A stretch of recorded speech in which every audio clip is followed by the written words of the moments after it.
Hello guys, कैसे आप लोग? उम्मीद करते हैं आप लोग अच्छे होंगे। दोस्तों फिर एक बार स्वागत है आपका साइंस डिप्लोमा पॉइंट नामक यूट्यूब चैनल पर। आज फिर हम नई वीडियो लेकर के आ गए हैं किसके बारे में, अप्लाइड केमिस्ट्री के बारे में, जो सबके लिए अनिवार्य है। तो आज बात करने है परमाणु के प्रारंभिक मॉडल के बारे में। तो परमाणु के प्रारंभिक मॉडल में नंबर 1 है थॉम्सन का परमाणु मॉडल। तो जे थॉम्सन ने 1904 में परमाणु का प्रथम मॉडल प्रस्तुत किया, जिसे थॉम्सन का तरबूज मॉडल कहते हैं। तरबूज मॉडल क्यों कहते हैं? तरबूज मॉडल भी इसे कहते हैं क्योंकि अभी आपको बताते हैं, क्योंकि इन्होंने तरबूज की तरह संरचना बना करके एक्सप्लेन किया था। इसके अनुसार परमाणु इलेक्ट्रॉन तथा धन आवेशित द्रव्य से मिलकर बना है। परमाणु गोलाकार अति सूक्ष्म तथा विद्युतीय उदासीन कण है, जिसमें धन आवेश द्रव्य समान रूप से फैला हुआ है तथा इलेक्ट्रॉन धन आवेशित द्रव्य में इस प्रकार धंसे हुए हैं जैसे तरबूज में बीज धंसे रहते हैं।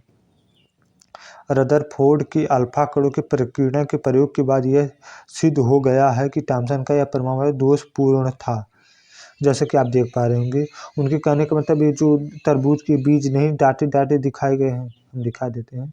ये जो डाटे डाटे दिखाए गए हैं, ये इलेक्ट्रॉन वो दिखा रहे हैं कि इलेक्ट्रॉन है। तो यही थे उनके तरबूज मॉडल, जिससे तरबूज की संरचना के साथ उन्होंने दिखाया था, इसलिए इसे तरबूज मॉडल कहते हैं। तो आगे बढ़ते हैं।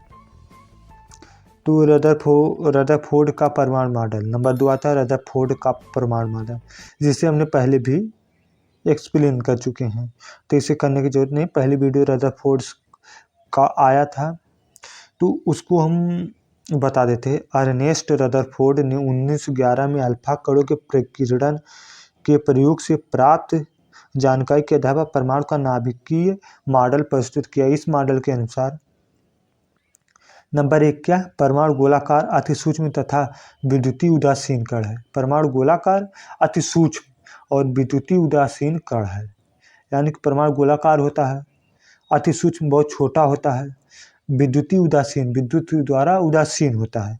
परमाणु का समस्त धनावेश तथा लगभग समस्त द्रव्यमान उसके केंद्र में एक सूक्ष्म आयतन में निहित रहता है, जिसे परमाणु का नाभिक कहते हैं। नाभिक का क्षेत्र परमाणु के क्षेत्र की तुलना में बहुत कम होता है। मतलब परमाणु नाभिक का क्षेत्र परमाणु के क्षेत्र की तुलना में बहुत कम होता है, क्योंकि नाभिक एक सेंटर में होता है, बीच में होता है। आप जानते हैं, जैसे कि ये बना है, ये बना है तो इसका नाभिक यहाँ पर है, तो एक छोटा सा ना, वही वो बताना चाह रहे हैं, रहता है, कहते हैं। तो नंबर 3 आता है। परमाणु में इलेक्ट्रॉन तथा प्रोटॉन होते हैं। परमाणु प्रोटॉन उसके नाभिक में तथा इलेक्ट्रॉन नाभिक के बाहर होते हैं। ये भी पहले बताए हैं। प्रोटॉन जो बीच में नाभिक होता है, उसमें क्या रहते हैं? प्रोटॉन रहते हैं, चारों तरफ इलेक्ट्रॉन चक्कर लगाते रहते हैं। आजकल क्या तो मॉडर्न है, आप जानते ही होंगे। परमाणु में इलेक्ट्रॉन नाभिक के चारों ओर जिन पथों पर घूमते हैं, उन्हें इलेक्ट्रॉनों की कक्षाएं कहते हैं। ये कक्षाएं वृत्तीय होती हैं। चारों ओर जिन पथों पर घूमते हैं, उन्हें इलेक्ट्रॉनों की कक्षाएं कहते हैं, ऑर्बिट्स कहते हैं। ये कक्षाएं वृत्तीय होती हैं। ये कक्षाएं वृत्तीय होती है, वृत्ताकार में चक्कर लगाते हैं।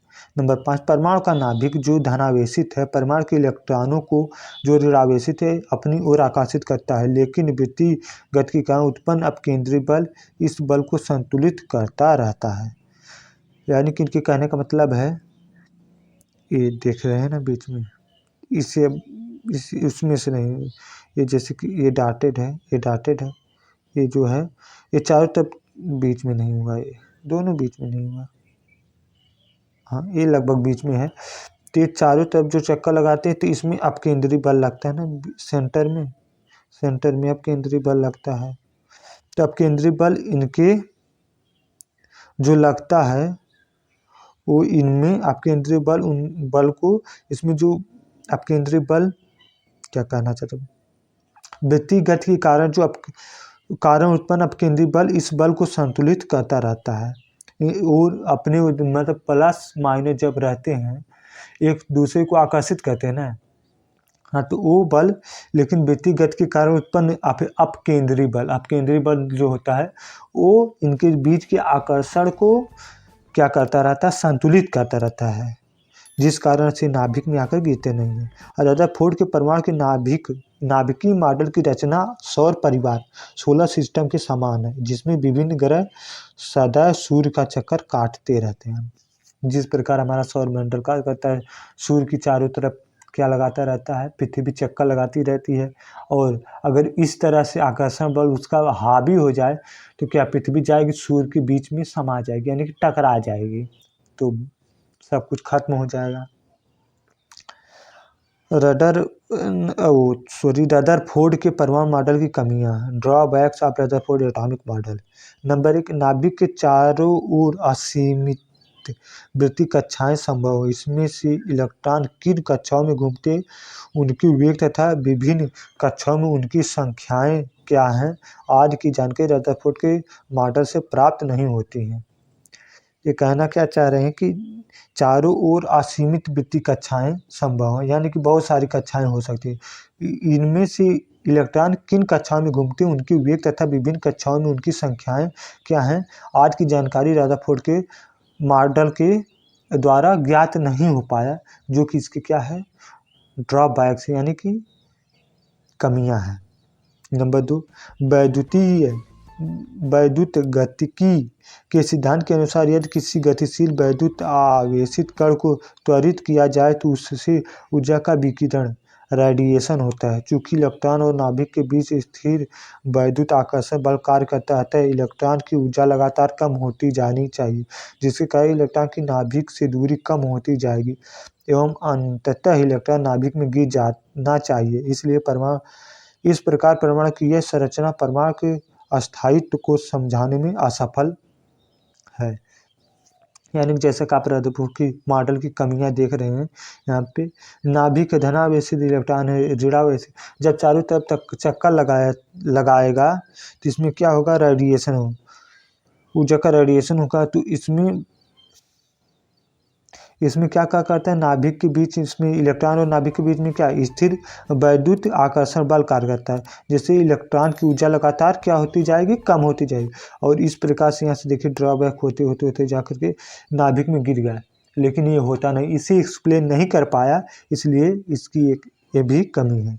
नंबर 3, इलेक्ट्रॉनों की ऊर्जा के सतत ह्रास के कारण परमाणु का उत्सर्जन स्पेक्ट्रम भी सतत होना चाहिए, परंतु परमाणु के उत्सर्जन स्पेक्ट्रम सतत नहीं होते हैं बल्कि रैखिक होते हैं। अतः रदरफोर्ड की परमाणु रचना परमाणु के उत्सर्जन स्पेक्ट्रम की रैखिक रचना को समझाने में भी असफल रही। ये तीन क्या हो गए हैं इसके drawback of Rutherford atomic model. तो उम्मीद करते हैं आपको वीडियो पसंद आई होगी। तो वीडियो पसंद आई तो वीडियो को लाइक कर दीजिएगा, चैनल पे नया है तो चैनल को सब्सक्राइब कर लीजिएगा, और हाँ वीडियो अपने कॉलेज ग्रुप में ज़रूर फैला दीजिए। और एक बार हम फिर बताना चाहेंगे आप लोगों को कि अगर आपको किसी भी बुक के क्या चाहिए, बुक की PDF चाहिए, तो आप नीचे दिए गए डिस्क्रिप्शन लिंक से टेलीग्राम पे ज्वाइन हो जाइए। टेलीग्राम पे ज्वाइन हो जाएंगे तो टेलीग्राम चैनल पे हम हर एक सब्जेक्ट के बुक के PDF अपलोड कर चुके हैं, आप वहां से जाके डाउनलोड कर सकते हैं। टेलीग्राम चैनल को भी अपने कॉलेज ग्रुप में शेयर करने का कार्य करें। तो आज की वीडियो में इतना ही, मिलते हैं नेक्स्ट वीडियो में, तब तक के लिए बाय बाय, टेक केयर, जय हिंद, राधे राधे। वीडियो पसंद आए तो लाइक शेयर और चैनल पर नया है तो सब्सक्राइब करके बेल आइकन जरूर दबाइए, जिससे आने वाली वीडियो नोटिफिकेशन मिलती रहे आपको सबसे पहले।